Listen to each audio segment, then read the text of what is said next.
Good afternoon, everyone.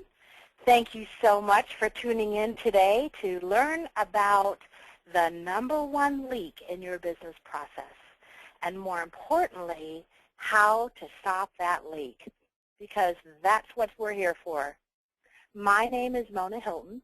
I'm with Genesis Global Technologies, and we're the authors of Advantage Anywhere. We're an 18-year-old technology company that really focuses on solving business issues with technology. And I congratulate you for taking the time to tune in today. Just by tuning in, you're already heads and tails above your competition, who they might recognize that there's a leak, but they don't know how to solve it. And they're just hoping and wishing that it's going to disappear. But we all know better than that. So that's why I'm so looking forward to sharing with you today on such a very important topic that directly impacts your revenue and your profits. In fact, this issue is so big that if you could just stop this one single leak, your sales and your revenues and your profits would increase by 9 to 38%. Wow. What would a 9 to 38% increase in revenue look like for your business or your organization? Pretty nice, huh? Well, now that I have your attention, I want to ask you to do a favor for me. I want to ask you to give yourself permission. I have found in my life that there's so much power in simply giving myself permission to tear down some preconceptions or fears or limiting beliefs that I've had that shape the decisions I make on a day-to-day basis. So give yourself permission to kind of set aside what you think you know and just kind of open your mind. There is a study done not too long ago that says that if you've been in the business or an industry for more than 3 years, studies show that you have stopped thinking outside the box. And we don't want that. You know, that actually reminds me of a story I call the ham story. I'm not sure if you've heard this before, but it bears repeating. There was a young bride, and she was married her first year. And around the Christmas holiday season, she decided to bake a ham for her and her new husband. So she went out and bought the ham. She took it home. She cut off both ends of it, and she put it in her roasting pan and cooked it. Her husband noticed that she did that and said, "Honey, why did you cut off both of the ends of the ham before you baked it?" She said, "I'm not sure. You know, I watched my mom do it for years and years and years, so I figured there must be a reason." So the following Sunday, they went over to her parents' house, and she said, "Hey, Mom, you know, I baked a ham for Christmas, and I cut off the ends, and my husband asked me about that. Why did you do it? I noticed that you did it for years and years." Her mother admitted she didn't know. She said, "You know what? My mother, your grandmother, did it for years and years, and I was just following what she did. I figured there must be a good reason for it." So they called the grandmother, and they asked her, "Why do you cut off the ham, the ends of the ham before you bake it every year?" Her grandmother said, "Well, that's a great question. When I was growing up, we lived in the Depression, and we only had one roasting pan, and it wasn't big enough for an entire ham. So every year when we baked our ham, we had to cut off the ends. We would save them because it was a Depression, and we would use the rest of that ham for other reasons later, but that's why we cut off the ham." So come to find out, all these years, the mother and eventually the granddaughter were cutting off the ends of the ham for a reason that no longer existed. So I encourage you, just set aside your perceptions and give yourself permission not to cut off the ends of the ham today. Let's kind of look at things objectively and from maybe a slightly different perspective. One direct result of the economic recession that we've been seeing has been a tightening of the belt. So we're compressing all of our resources. Everyone is doing more than they've ever done before with less resources. We're juggling more and more details and tasks and concerns and lists than any human being can possibly handle or fit in their brain, as you can see. stress levels are off the chart. And if you're a business owner or a manager, you might recognize yourself in this picture. I know I do. You're carrying the world, the weight of the world on your shoulders, and you can understand how this poor lady feels. How many times have you woke up in the middle of the night with what I call an oh shoot moment, where you said, oh shoot, was I supposed to call John Smith today, and what did I promise that client, and did I forget that detail about the project? Wow, we all have them. We have them in every area of our life. But the question today is, what's keeping you up at night? Is it financial stress?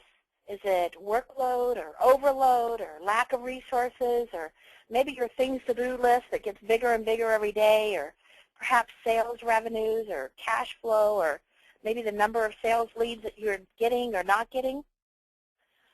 Well, you know, about 2 years ago, in the heat of the recession, there was a survey done about from business managers. Business managers were asked, what is your #1 business failure? Here's what they said. Are you surprised? It wasn't follow-up. It wasn't PR. It wasn't customer service. It wasn't even cash flow. It was simply follow-up. Amazing, huh? Well, follow-up is a huge issue, and in order to really understand it, let's take a look at a really good example of follow-up. That would be Colonel Sanders, and many of you know the Colonel Sanders story. He is the best model of follow-up, but let me share a few of the details with you. He had a business in the early 1950s called Sanders Court and Cafe, and he catered to travelers in the town of Corbin, Kentucky. However, in the early 50s, there was a new interstate that was being put in place, and it was going to cause him to lose his business, forcing him to retire early and sell his restaurant. But Colonel Sanders, he believed in his chicken. He believed that there was an opportunity to market his chicken to restaurant owners across the United States. So he went on the road, and in his travels, he was rejected over 1,000 times. Wow, how many of us could have endured 1,000 rejections? They laughed at him because of his attire, his starched white shirt, his white pants. But you know what? Sanders persevered. And after over 1,000 visits, he finally persuaded Pete Harmon in Utah to partner with him. And they launched the very first Kentucky Fried Chicken, you got it, in 1952. In the early 60s, there was 600 franchise locations in the U.S. and Canada selling his chicken. And then in 1964, Sanders sold the franchising operation for $2 million. Back then, that was really good money. And what a great testament to great follow-up and great tenacity. But the reality is, in real life, in today's market, there are a lot of legitimate, really good barriers and excuses for follow-up. And there's an old saying that if you're looking for an excuse, any excuse will do. Well, here's some really good ones, and they might look familiar to you. You might have heard them before.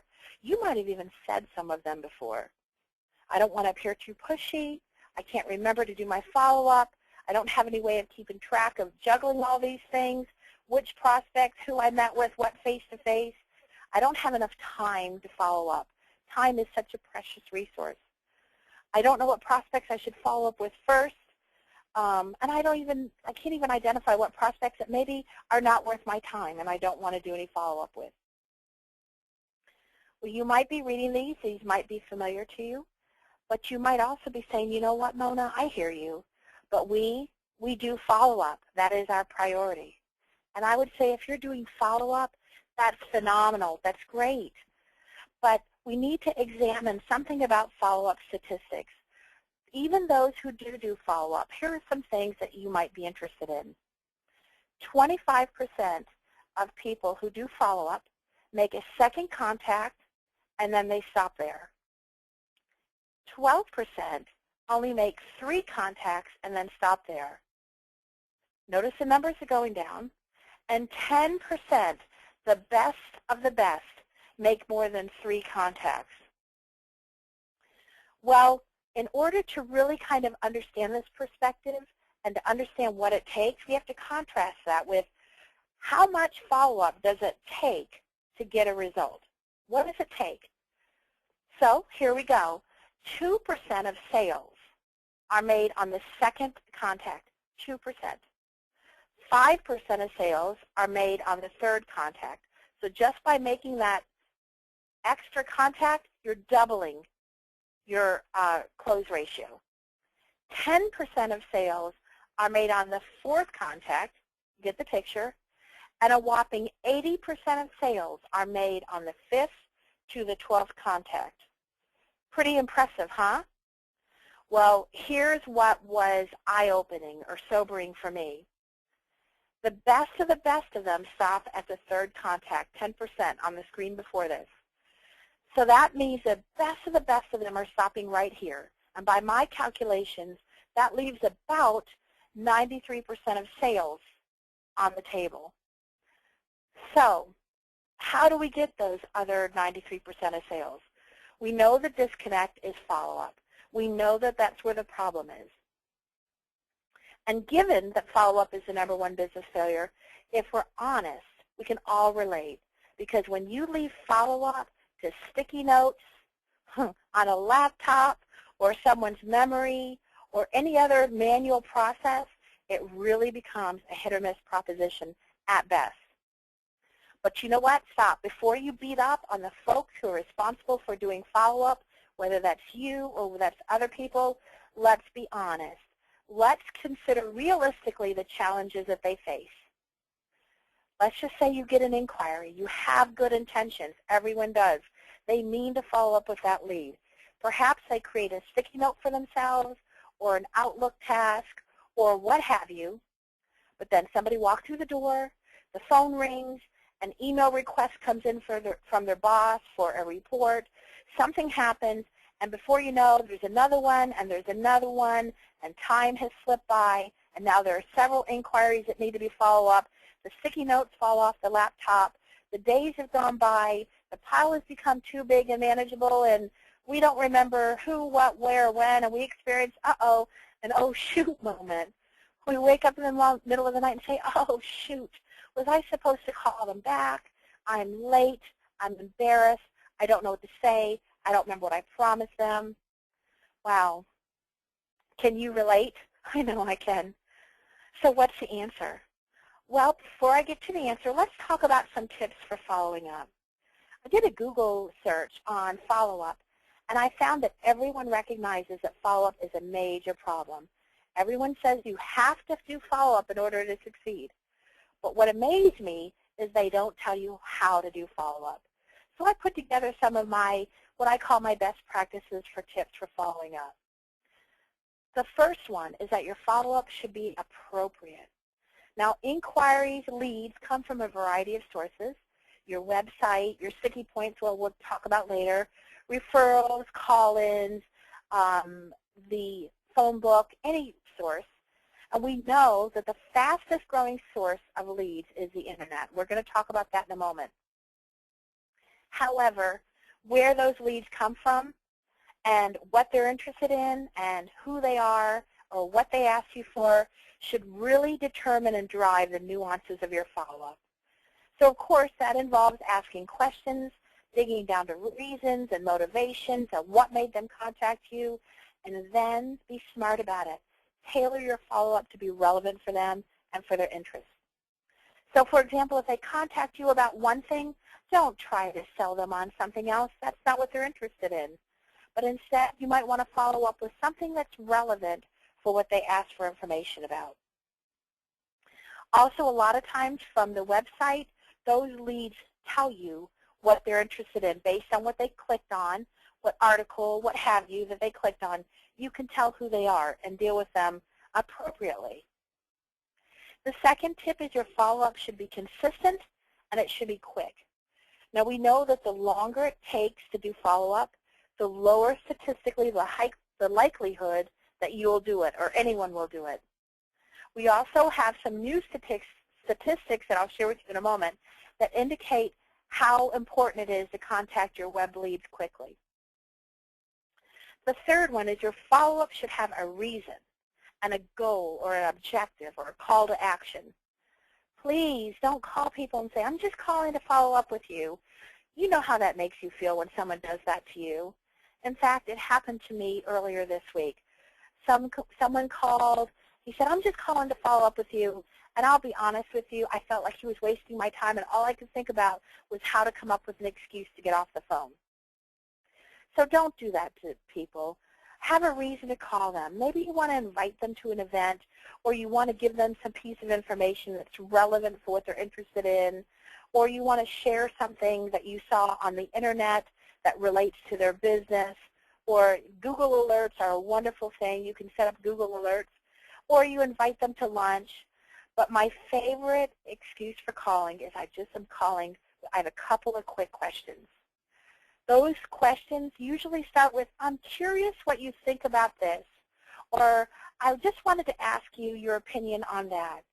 You know, you want to engage people in conversation. People love to be asked about their opinion or to be valued for what they think. And people buy from friends, not from salespeople. So ask questions.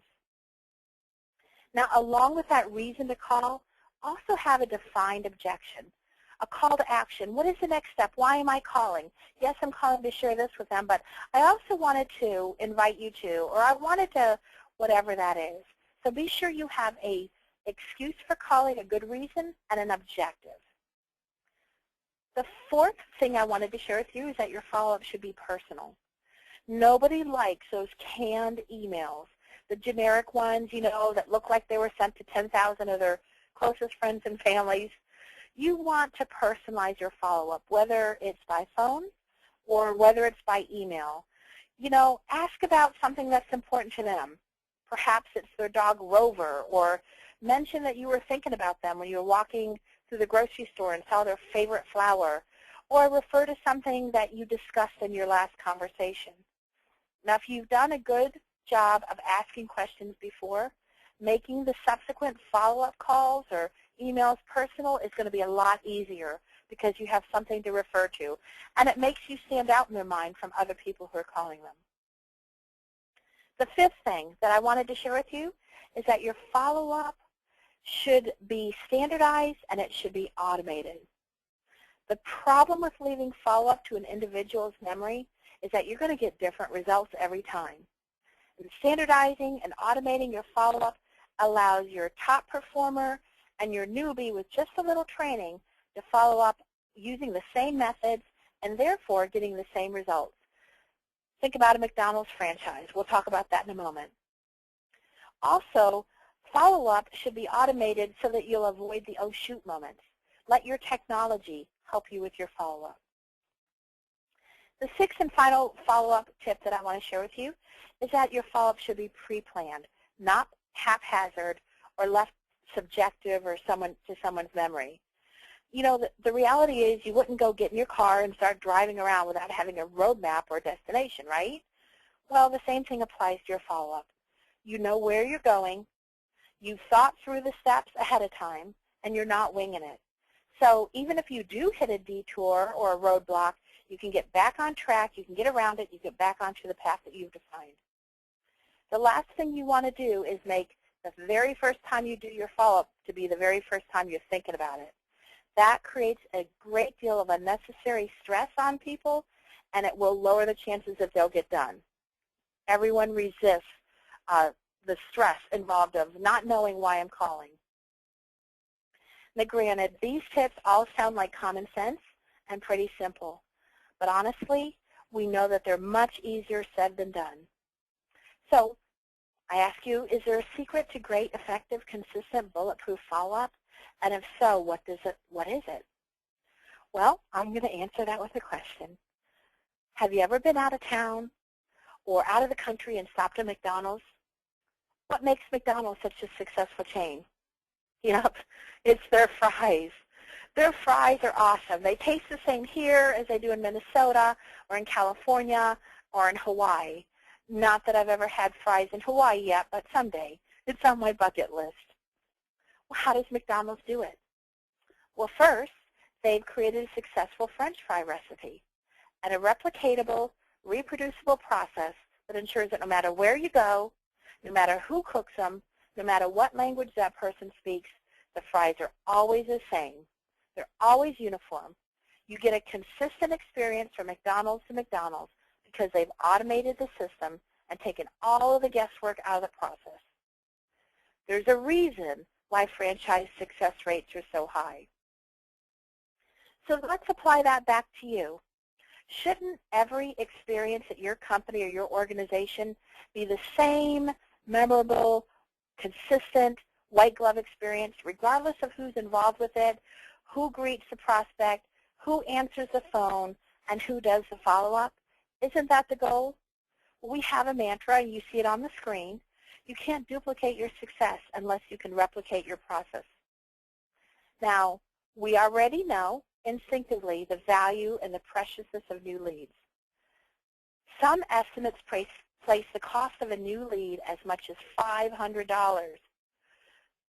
But what's the point of generating new leads and reviving prospects and referral sources and piquing their attention and getting them to engage with you if then we drop the ball? I'm not trying to be harsh. I just want to be realistic. So does anybody ever remember those Ronco commercials? They had a rotisserie. You could put a whole turkey in it, press a few buttons, and they would chant, set it and forget it. Remember that? Now they have a Veggie-matic and this Slice-o-matic. They're actually selling at Target right now. It's been very successful. And they have really coined the idea of the set it and forget it. Well, let me ask you a question. What if you could apply that same set it and forget it principle to your business, to your follow-up processes? What if you could create entire follow-up processes based on your best practices for your market, for your industry, for your community, for all different types of scenarios, your website leads, your call-ins, your referrals, your existing clients, those kinds of things? We thought that was a great idea. We built it. We called it a Task-o-matic. And yes, it's a cheesy play on words on a set it and forget it concept. After you make fun of it, you'll never forget it. What a Task-o-matic does is it allows you to pre-build your follow-up sequence of activities based on your best practices. So on the screen, I have an illustration for you I'd like to kind of take you through, just so you can get the concept. Let's just say that this is a follow-up Task-o-matic for a prospect that you qualify as a prospect. And you've said, okay, here's how I want this to work. For every A prospect, regardless of who does it, on day 1, I want Jane Doe to send out a handwritten thank you note. On day 3, I want the person assigned to that contact, that prospect, to make a thank you call. And during that thank you call, I want them to ask some discovery questions so that our follow-up later on can be relevant. What piqued your interest? Why did you reach out to us? What issues are you trying to solve? Whatever those discovery guide questions are.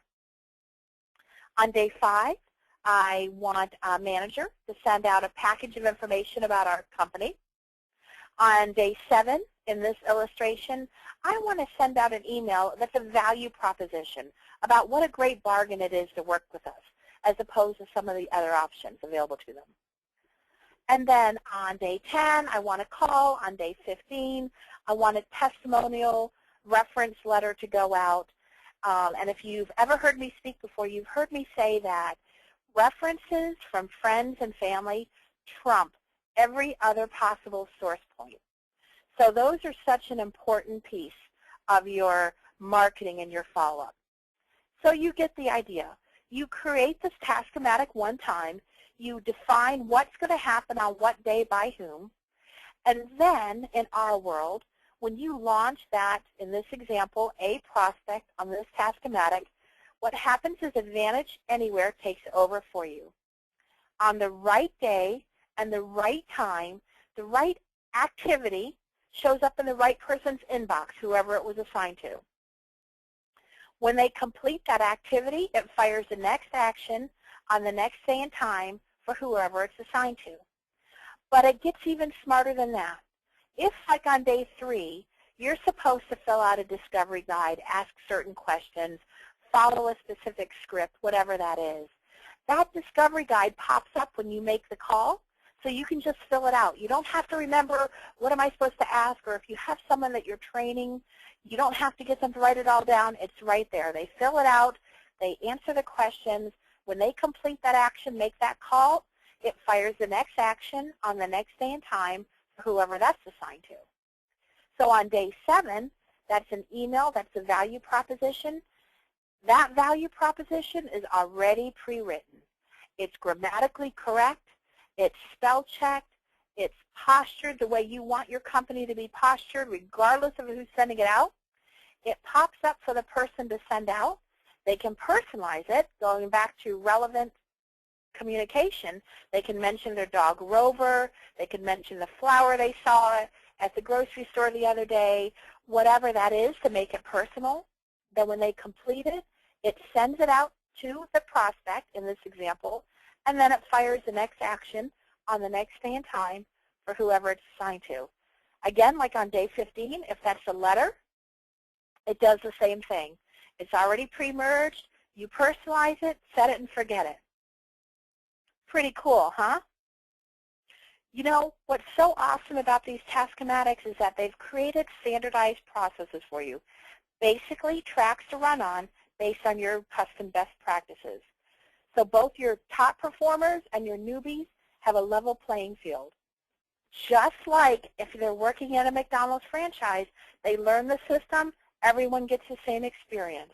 Because regardless of where those leads came from, your website, a referral source, you know, the phone book, they all end up on some sort of a custom track that you've designed to engage them, to nurture the relationship with them, and to sell, ultimately to sell to them. So it's important to know that these Task-O-Matics are designed on your best practices, and they can be customized along the way. If a prospect says, don't contact me for 2 weeks, you can push it back. You can add other things. You can do anything you want with them. But if you do nothing else than set it and forget it, they're on a track. They can't be forgotten. Just imagine how many prospects and clients and referral sources you can juggle at the same time, effortlessly, without ever dropping the ball. If all your systems are predefined for you, if they're all set up for you, automatically done for you even, in the case of the emails and letters, set it and forget it style. You go on vacation, somebody fills in for you, it's all set up for them. This way it's impossible for anyone to ever fall through the cracks again. Because we know that whether they call in or they're referred to you or they come through your website, fresh leads are so precious and so expensive. And your follow-up is the single most important key to turning leads into clients. So ideally, your sales team doesn't have to figure out what to do or what to say or what to write or when to do it. They can just breathe through a whole lot of follow-up in just seconds. So all they have to do is push buttons, and they can focus on making their calls and developing the relationships. This is such a good example of how technology serves as your assistant, not your master. By automating your systems, you can focus on high-value activities like relationships, and then let your technology take care of all that mundane stuff for you. The other great thing about Task-O-Matics is they come in really handy, and they eliminate lost prospects that fall through the gaps when you have employee turnover. Because typically when someone leaves, inevitably the relationships and the processes and the opportunities that they have in the works get lost unless you have some way of picking up where they left off. And the bottom line is that the lack of follow-up is the #1 biggest leak in every business. It's so expensive, it's so unnecessary, but the good news is it's very fixable, and the payoffs are significant in direct revenue. Keep in mind, too, that if you don't follow up with your customers and your prospects, your competition is going to court them, and they're going to follow up with them if they have some sort of a better system. So this is a really good example of he who has the best system wins. Also, I have to mention, don't forget to follow up with your past or your current clients that maybe you did business with before. So for example, if you have a service that people need repeatedly, the example that comes to mind is home health. don't neglect to follow up with your past clients. A quick story, my mother is 82 years old, and she had 3 procedures in the course of 2 years. One was on her back, one was knee replacement, and one was to replace a rod in her leg. So she went into the hospital 3 times in 2 years. Real quick, she went in, they worked on her back, they performed the procedure on her back. She got out, she needed home health services, so someone recommended a home health agency for her.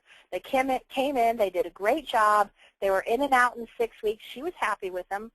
But you know, they never followed up with her, they never called to check on her, they never sent her a thank you note, they never left her any kind of gift, nothing.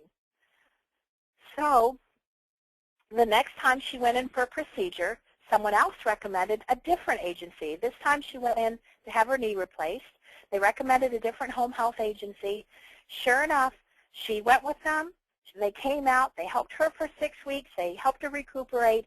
They did all the right things, but guess what? When they left, no follow-up, no calls, no letters, no nothing. So you know how this is going to go. She went in for a 3rd time, this time to have the rod removed from her leg. And again, this time it was her sister who recommended a different agency. So she went with it. So, you know, I always say the scariest statistic is the one we don't know. We don't know. The first company and the second company never found out or will never know about the revenue they missed out on simply because they didn't follow up. Another thing is 82-year-olds, they go to church with other 82-year-olds, and they have family and friends, and they're referring them. So follow up. It's such an easy fix, and it's so wonderful. So sorry about that, but I had to share that story with you because it really drives home how important follow-up is. And we have created a slinky to kind of illustrate this. I love slinkies because they're really very simple but ingenious designs. All they are is loop after loop after loop connected over and over again. And so if we can start up here at the top, you get a lead, whether it's online, offline, call-in, whatever that is. The lead goes into the system. They're assigned to someone. They're put on some sort of a follow-up task depending on what's important to them, what's relevant for them, and then they follow up and repeat that cycle over and over again. The shampoo people call it shampoo, rinse, and repeat. I have a different perspective on it. I say you follow up over and over again until they buy, cry, or get a restraining order, whatever comes first. And that might be funny, but the whole marketing slinky supports and enforces your follow-up. And everything you can do to increase that marketing slinky is going to increase your sales. Now, in order to leverage this whole slinky concept and make it work for us, we've got to combine or marry some key business functions into one. Your CRM, or your contact management, or your database, or your lead management, whatever you call it, has to talk to your communication system, outbound. It also has to integrate with your follow-up system, sticky notes in this picture, but has to be fed by your website and your internet efforts. All of those things have to work together like a hand in a glove, and that would be humanly impossible without a whole army of staff, and that's a luxury most of us don't have these days. Now, we recognize that, and we created this holistic system called Advantage Anywhere. Here are all the different components or bubbles that are included in the Advantage Anywhere system. They all talk to each other, and what happens in one area affects another area. So your contact notes and your email marketing and your print marketing and your set it and forget it follow-up and your sales tracking and your mobile access and your website sticky points and your social media and your pay-per-click efforts all work together. One feeds the other, one responds or reacts to the other, all in one system, so they talk to each other. Very important. Now, we know that the internet is a very important growing component in every business. And the internet is not going away. Unlike some people predicted, In fact, studies show that in today's climate, people who contact you, 87% have checked you out online first before they contacted you, through social media, through website, through things like Angie's List and Craigslist and all those other, Pinterest, whatever they are. Now that's great news for your website and for your social media efforts. But it also means that if they're checking you out online, they're most likely checking out your competition as well. So your ability to engage them, to interest them, to pique a relationship with them and develop a relationship with them quickly is so critical to your success.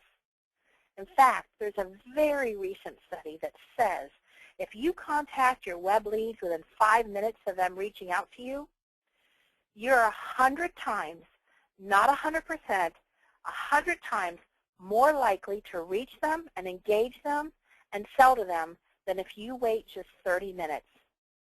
That might surprise you, but it also means that the old method of sending someone in your company an email expecting them to reach out to that lead within an hour or two, it just doesn't cut it anymore. But when you think about it, it makes a lot of sense. They're still sitting at their computer within 5 minutes. They still remember you. They remember why they contacted you. It's still important to them, and your competition certainly isn't reaching out to them that quickly. So it's so important that you reach out to them as quickly as possible. So one new internet technology that Advantage Anywhere brings is the concept of the sticky point, or what we call a smart response page. We use those terms interchangeably. Now, if you've never heard me talk about sticky points before, let me kind of get you up to speed and share the concept with you. Sticky points are just like sticky notes for people. They're just simply interesting, intriguing places for people to stick and exchange a piece of information about them. Ideally, we want their name, their phone number, email, so we can send them something, and a place that gives them an opportunity to tell us what they're interested in. So we're exchanging a piece of information about them for a piece of information or a tidbit or an article or a video from you. Those sticky points could take the form of a Contact Us page. They could be a video download, an article, a recipe. In this example, your imagination is your only limit. We've done it all. That inquiry or lead that comes through that sticky point now goes into your Advantage Anywhere system. It gets entered as a contact. It's assigned to someone. That someone is notified, and instantaneously, at the moment the person hits submit, they are started on a follow-up task-o-matic to start the process of engaging with them, piquing their interest, and developing a relationship with them. And also, that lead gets credited to a source code. So we know what sticky points are working better. Is Facebook working better than LinkedIn? Or is this page on YouTube working better? Or a page on our website working better? And we can generate our cost per lead in the example where we're paying for those leads, for like pay-per-click. Now, a sticky point can also feed backwards, like in the case of a revival campaign that's designed to re-engage or excite dormant prospects or clients or referral sources or what have you. This is extremely cool, and it's very powerful, very effective, but we don't have the time to talk about that today. We'll save that for another day, and we'll talk about sticky points in another session because they're very interesting. But here's some examples of some: a radio ad, a web page, a little frame where they can put in some information that they're interested in. So now you can get a glimpse of how Advantage Anywhere really works. It's designed to create tracks to run on, like the McDonald's franchise concept that we talked about earlier, that you can put in place that get followed no matter how busy things get, no matter who does the follow-up, nothing can ever fall through the cracks. It's kind of like having an electronic assistant that keeps us on track, that shares information with different segments of our business, that reminds us of what we need to do and makes us look good for pennies a day. And it finally gives us a chance to say goodbye to our oh shoot moments, at least in business, not in every area of life, but at least in business. You know, we've been so thrilled with the reception to Advantage Anywhere. Someone asked me last week, why hasn't anyone done this before? I said, I don't know. I really don't. But we love to see small businesses succeed. After all, we are one. And we know that small business is the backbone of America. So I would like to thank you so much for joining me today. I hope now you've been motivated to take a closer look at your follow-up and stop each and every leak that you can find. Maybe you've taken some notes on some new strategies, some best practices, some ideas that you can replicate without reinventing the wheel. And I hope you've enjoyed the power of set it and forget it follow-up.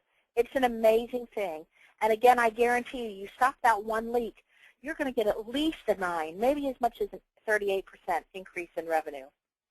So if you'd like to learn more, you can always visit us on the web at www.advantageanywhere.com. And if you'd like to find out more about a special bonus just for attending this webinar, stay on the line for just one moment.